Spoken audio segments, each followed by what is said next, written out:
Certa vez uma mulher samaritana, ela fez uma pergunta a Jesus. Ela disse: Eu vejo que tu és um profeta. E eu quero fazer uma pergunta: onde Deus está? Eu preciso de Deus. Os samaritanos dizem que ele está no Monte Gerizim. Vocês, judeus, dizem que é só em Jerusalém que nós podemos encontrá-lo, mas eu preciso, não de uma disputa religiosa, eu preciso de Deus na minha vida.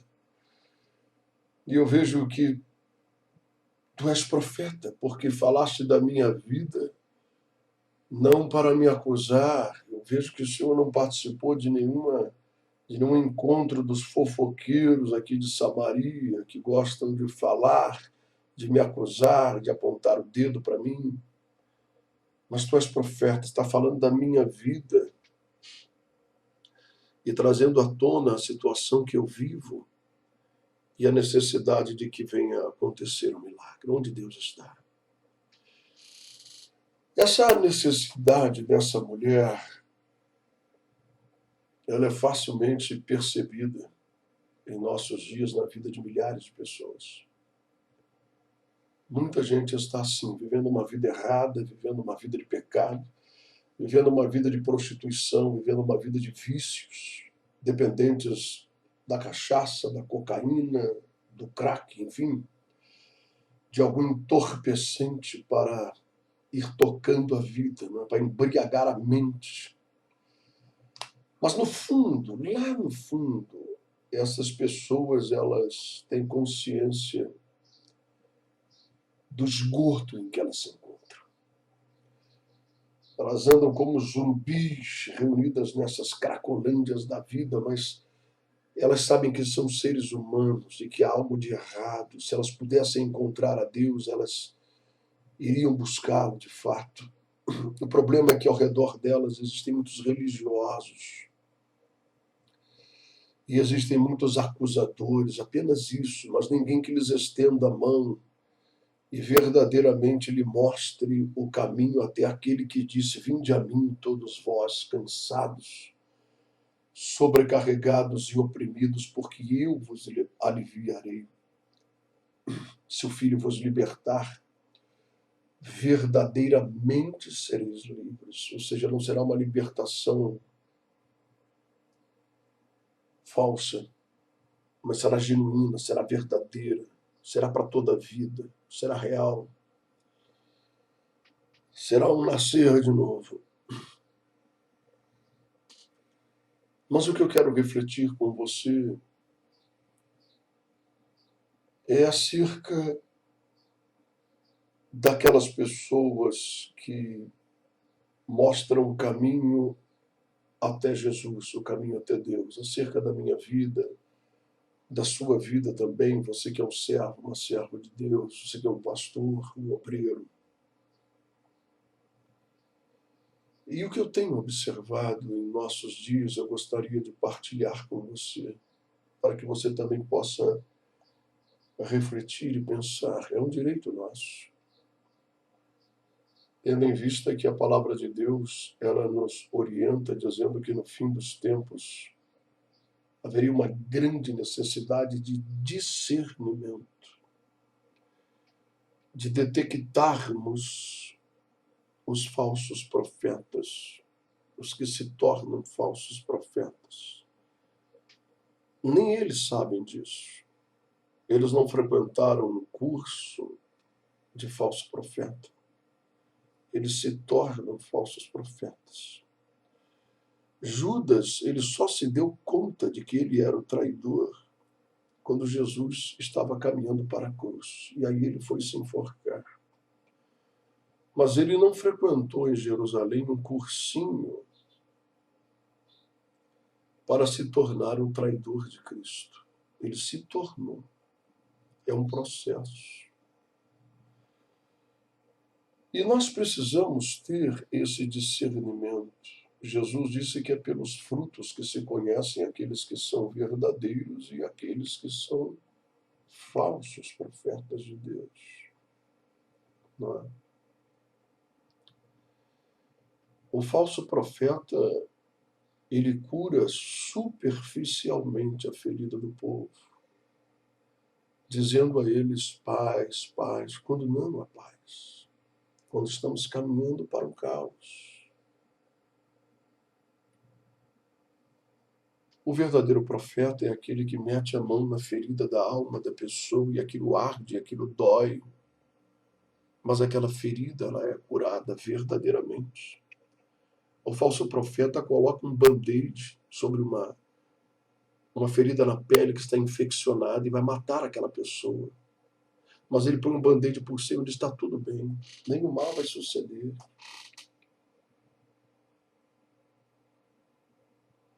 Jesus disse que pelos frutos nós os conheceremos. Esses frutos não são milagres. Note o que eu estou dizendo.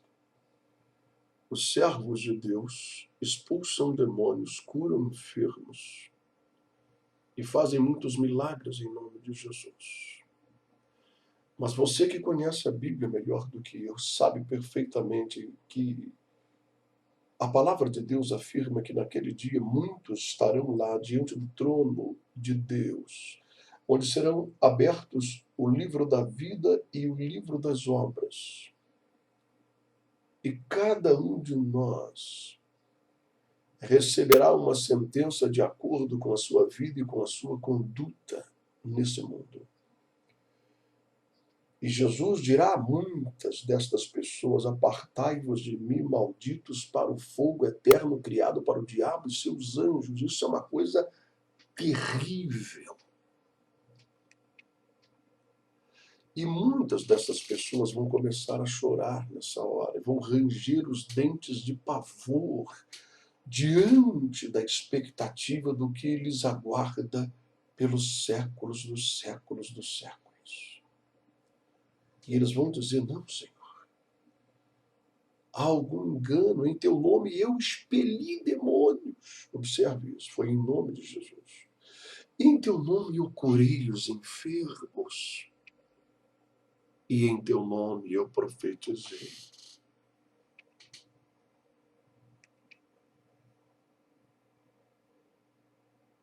Isso deve nos fazer pensar. E eu, às vezes, fico assistindo alguns programas evangélicos na televisão, porque eu creio muito no poder da palavra de Deus, é alimento para a nossa alma. E quanto mais alimentarmos a nossa alma, melhor para nós. É o poder de Deus, o Evangelho, para a salvação da nossa alma. Mas às vezes eu fico observando as expressões, a forma de falar, a ênfase que é dada a algum aspecto, nas aparições desses pastores e de muitos desses líderes, e eu vejo tanta hipocrisia, falsidade nas expressões. Aquelas pessoas não são assim de verdade. Por quê? E eu vejo que aquelas mesmas pessoas que vieram às suas igrejas e foram libertas do crack, libertas da cocaína, libertas da cachaça, libertas da prostituição, estas mesmas pessoas acabam se tornando escravas mais uma vez, viciadas, não agora em cheirar cocaína, mas elas acabam acorrentadas pelo apego, pela paixão denominacional, pela idolatria a algum líder, pela transferência que eles são induzidos a fazer, pela transferência da fé que deve ser dirigida a Jesus Cristo e a sua palavra e ao seu poder, transferir isso para um objeto qualquer.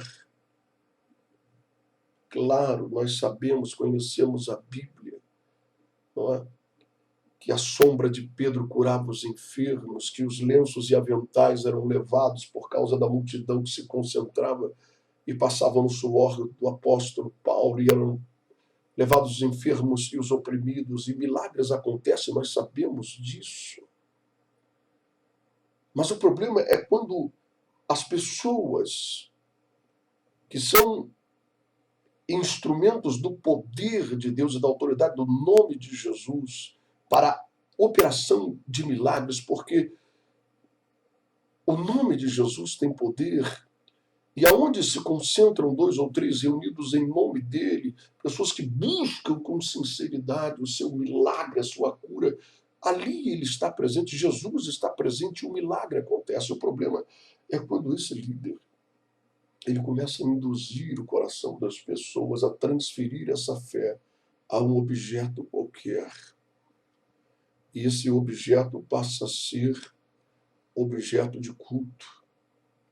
A toalhinha, o cajado, a rosa, o frasco com mirra, o martelo com azeite, ou seja lá o que for, parece que há uma necessidade muito grande de estar se variando as coisas, os cultos, as concentrações e as campanhas, com o medo de que essas pessoas possam vazar pelo ladrão da igreja e irem para outros lugares ou se cansarem daquele culto, e a necessidade de haver sempre uma renovação daquelas campanhas para prender a atenção dessas pessoas.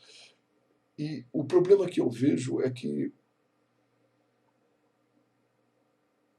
há uma grande falsidade, uma grande hipocrisia. Certa vez eu vi um pastor falando sobre uma garrafinha de água para as pessoas adquirirem aquela garrafinha de água, e que uma gota daquela garrafinha iria resolver todos os problemas da sua vida, e que elas deveriam ofertar. Esses objetos, eles são conectados à necessidade da oferta. Quase sempre é assim. Quase sempre é dessa forma. E as pessoas devem dar 1.000, 500, 100, 50 ou mais. De forma estratégica e psicológica, eles sempre começam pelo valor mais alto, porque quando chega em 50, 30 reais, parece uma mixaria tão grande.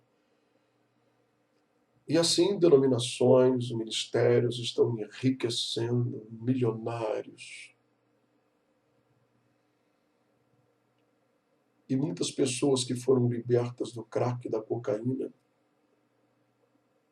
passaram agora a uma outra escravidão, passaram agora a cheirar e a fazer uso de um outro objeto de vício, e se tornaram cativas de uma religiosidade. E eu fico pensando, será que eu estou exagerando? Será que eu estou com inveja do ministério prodigioso de algum líder, de algum pastor? Eu não tenho inveja de ninguém. Eu só quero entrar no céu. E para isso eu preciso pregar a verdade. Ai de mim, como disse Paulo, se eu não pregar a verdade. Para pregar a verdade, eu preciso me sujeitar a Deus, eu preciso fazer uso da minha capacidade de raciocinar, de refletir, de olhar para as coisas e ver as coisas não meramente com um olhar crítico para falar mal de ninguém, movido por inveja como um fariseu, mas a capacidade de raciocinar, de pensar e dizer, espera um pouco, isso está se tornando uma coisa exagerada. Estão desviando o foco das pessoas do amor de Deus, do amor de Cristo, do nome de Jesus, da salvação eterna. e se fala de prosperidade, e se fala de cura, e se fala de milagres, e se fala de felicidade na vida sentimental. Nada errado com todas essas coisas. O problema é que tudo isso vai passar. E o dia que nós estivermos diante do trono de Deus, o que vai contar é se nós verdadeiramente fomos libertos. E não adiantará nós estarmos lá dizendo quantos demônios nós expulsamos, ou enfermos nós curamos, ou quantas profecias fizemos. Mas se verdadeiramente nós tivemos nesse mundo uma vida cristã de verdade, se nós estendemos a nossa mão ao nosso próximo, se nós demos abrigo a quem não tinha onde dormir, se nós agasalhamos quem tinha frio, se nós demos de comer a quem tinha fome, se nós fomos visitar a quem estava preso. Jesus disse: nisto conhecereis que são meus discípulos, se vos amardes uns aos outros. Se nós tivemos realmente amor verdadeiro, não hipócrita, não fingido, não falso. Não adianta eu chamar alguém de meu irmão, dar um tapinha nas costas, eu te amo em nome de Jesus, mas eu nem sei da vida dele, nem me importo, nem quero saber. A maioria das pessoas que hoje abarrotam os templos evangélicos nas campanhas, elas estão ali pensando no próprio ventre, no próprio umbigo, elas não querem saber de ninguém, elas não são orientadas a ter uma vida cristã, a permitir que Deus venha moldar o seu caráter, a enxergar suas deformações, seus vícios, não é? Seus defeitos, suas mazelas. Mas elas estão ali em busca de um novo carro, de uma nova geladeira, de uma nova casa, não é? De um novo casamento, de uma nova paixão. Não é?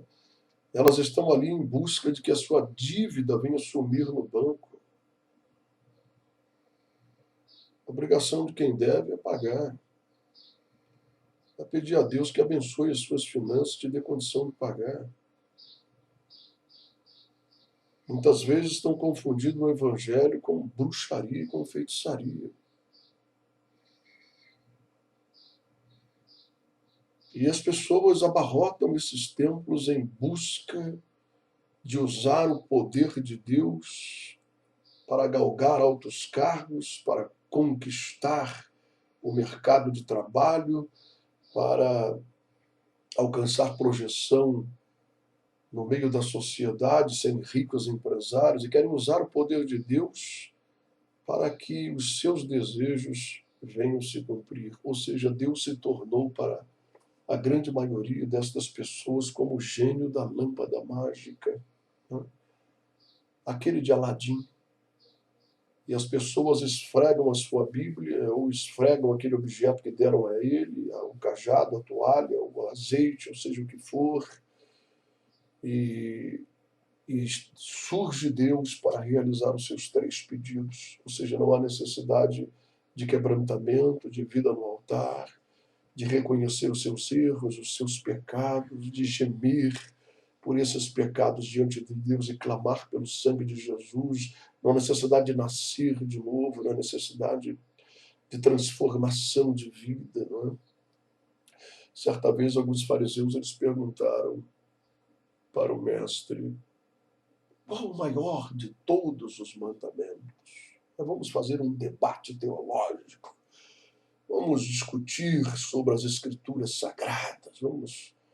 E Jesus disse: ouve, ó Israel, o Senhor teu Deus é o único Deus. Amarás o Senhor teu Deus de todo o vosso coração, com toda a vossa mente, com toda a vossa alma, com toda a vossa força. E os fariseus se alegraram e disseram: aleluia, ou glória, é isso mesmo. E Jesus disse: espere um pouco, há um segundo mandamento semelhante a esse. Ou seja, esse mandamento está no mesmo nível, no mesmo patamar, no mesmo grau de importância. Amarás ao teu próximo como a ti mesmo. Que pancada, hein? Eles ficaram nervosos. Mas quem é o meu próximo? E Jesus contou aquela parábola que você conhece tão bem, a parábola do bom samaritano. Então, que tipo de vida cristã nós estamos levando? Eu quero fazer um desafio a você. Eu quero que você veja esses programas evangélicos na televisão. Passe a observar a fisionomia daqueles pastores, a forma com que eles expressam o que eles falam. Quase sempre é igual a expressão do rosto, a ênfase nas palavras, a posição das mãos. É como se fosse uma espécie de vício mesmo. Não há personalidade. Nenhum deles é diferente do outro. Parece que todos são clones. Ora, meu Deus, se isso é assim tão superficial, como eu posso acreditar que uma coisa tão superficial assim, tão ensaiada na frente de um espelho, possa libertar verdadeiramente a alma humana? Milagres acontecem, cadeias são quebradas, viciados são livres, cachaceiros são livres, prostitutas são livres, porque Jesus é real, porque a autoridade do nome dele realmente arrebenta toda a escravidão, porque Jesus está onde houverem 2 ou 3 reunidos em nome dele. Mas a salvação, entrar no reino dos céus, é outra coisa. Pastor, Lúcifer era um querubim da guarda do louvor de Deus, criado em grande formosura, beleza e glória. Gerou-se nele a ambição, gerou-se nele a vaidade, gerou-se nele o engrandecimento próprio. Ele queria desviar a glória que pertence a Deus a si mesmo. Eu faço, eu arrebento, eu aconteço. Eu sou o instrumento de Deus. Aonde eu estou, Deus está. Eu sou o único canal que Deus usa na terra. Cuidado. Cuidado. Se esse vírus infectou o coração e a mente de Lúcifer, que assistia a Deus diante da sua glória e protegia e guardava o ambiente de louvor e exaltação a Deus, será que esse vírus não pode infectar você? Talvez o suposto desejo de engrandecer o nome de Jesus e por detrás da frase de querer levar o evangelho a todas as criaturas, você está desejando engrandecer a denominação a que você preside, para ser reconhecido no mundo inteiro. O que está realmente por detrás da tua ambição e do teu desejo de ter várias congregações, várias igrejas, milhares de pastores, milhares de obreiros e milhares de dólares e milhares de reais para pregar,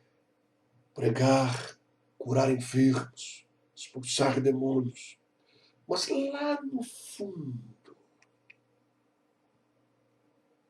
você realmente está pensando na glória do nome de Jesus?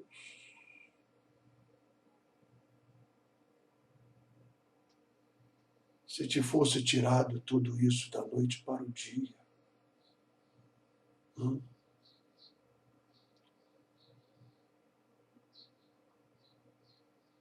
Uma vez Jesus experimentou um homem e ele disse a esse homem que havia clamado no meio da multidão: Mestre, o que eu preciso fazer para ser salvo? Eu quero entrar no reino dos céus, aleluia. Eu vejo a tua mensagem e eu creio nisso. Jesus olhou para ele Não matarás, não roubarás, não prestarás falso testemunho, não cobiçarás a mulher do teu próximo. Oh, glória! Aleluia! Estamos falando de um homem bom. Estamos falando de alguém que não era viciado, que não cobiçava a mulher dos outros, que não mentia. Ele guardava, procurava guardar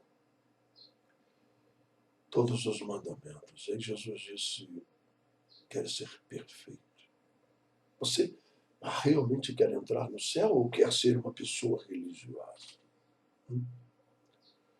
Vestes religiosas, linguagem religiosa, trejeitos religiosos, ou você quer entrar no céu? Vai, vende tudo que você tem, entrega para os pobres, vem e me siga, e tu terás um tesouro no reino dos céus.